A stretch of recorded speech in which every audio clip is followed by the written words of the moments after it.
Hello, my millions of listeners and subscribers. Welcome to African Musing, where I muse about whatever I fancy, giving wise insights. Before I start talking about today's topic, let me just encourage you to please like this video and subscribe to my channel. I would appreciate it, and I believe you will enjoy and learn a lot from my musings.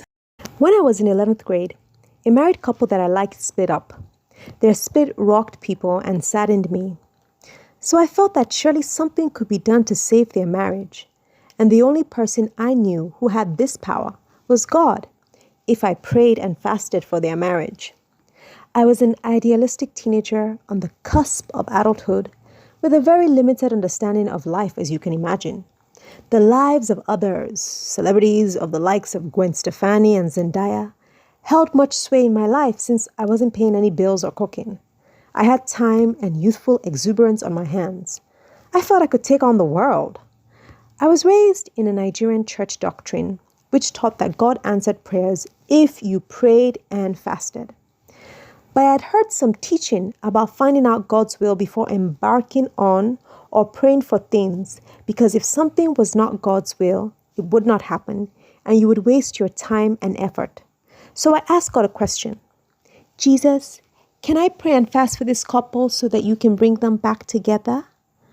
I waited a few seconds. And after that, I felt like God said, yes. Why would God say no, Seth? God himself said that he hates divorce. Obviously, God would say yes. So it was confirmed. Yes, I could pray and fast for this couple to get back together. So began my 12 months journey of praying and fasting for this couple. I would pray as a high school student, remember, at 10 a.m., 12 p.m., 3 p.m., and 6 p.m., going without food until 4 to around 6 p.m. I also kept away from any information about this ex-couple that could hinder my faith. Unfortunately, in a moment of weakness, I read an article which reported that the ex-husband was seeing someone else.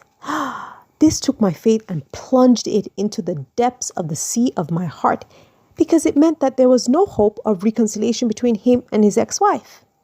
But no. I encouraged myself. This was just one of those bumps they warn you about when you embark on your journey to success.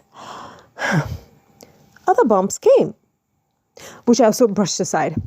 Keep the faith. Don't give up. So I did.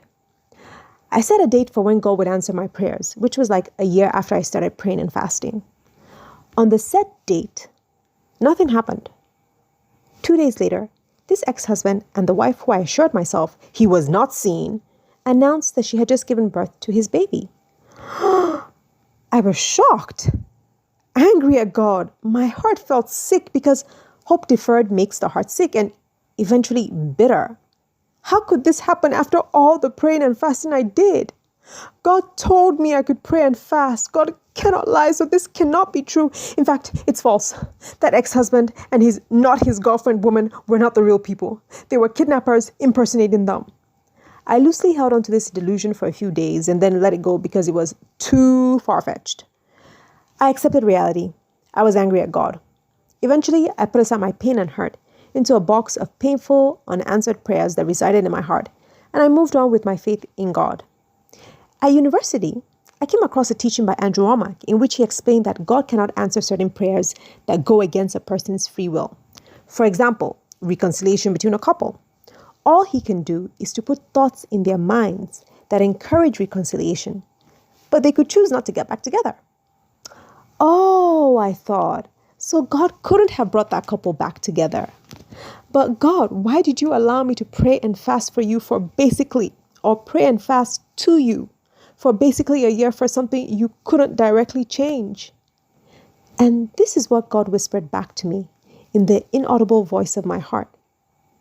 If I had told you no, would you have listened? I didn't need to contemplate that question. I knew the answer immediately. No. I would not have listened. In fact, I would have thought it was the devil trying to steal my faith. Looking back, I saw that I quickly fabricated a yes in my head because it was what I wanted.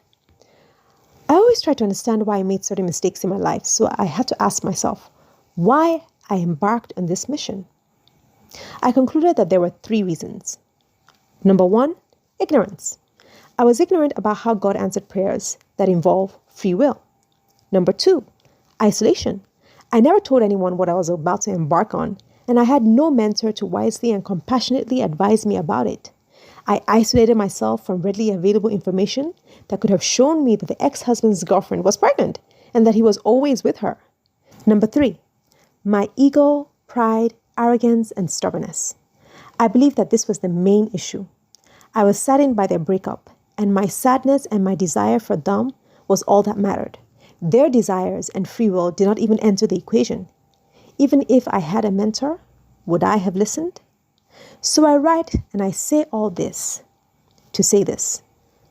Would you have listened? Whatever is going on in your life, whatever opinions you hold, if you're about to embark on something, if someone was to advise you with a no, would you listen, or would you allow your ignorance to lead you down the wrong path? Are you isolated such that no one knows what you're going through?